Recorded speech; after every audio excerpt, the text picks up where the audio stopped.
innovative, and I will just bring up a couple of points. I suppose my father would have been a rate collector, and I always remember rates were on every property, whether it was the property tax at the time.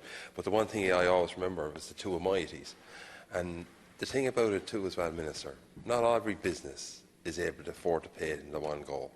And and sometimes you have to look at that. The size of the business might be able to cater for it. So I think you should put that into it too as well. Don't disregard the two ehich that are there. They're there to help small business.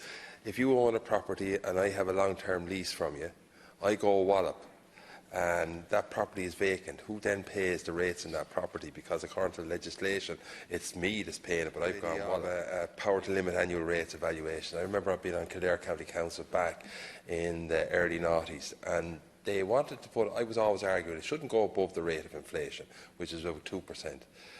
The authority came in and says we should put it up by 10%.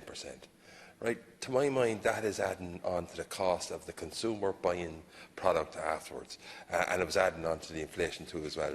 And I do welcome this idea, Minister, that you will be able to use the whip on local authorities which decide to abuse the commercial ratepayer out there.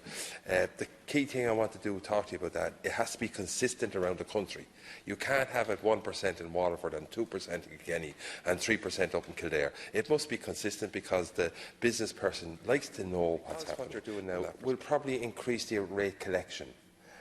Councils, local authorities should look at putting aside a rainy day fund, because now all those properties or commercial will be as successful as they are now.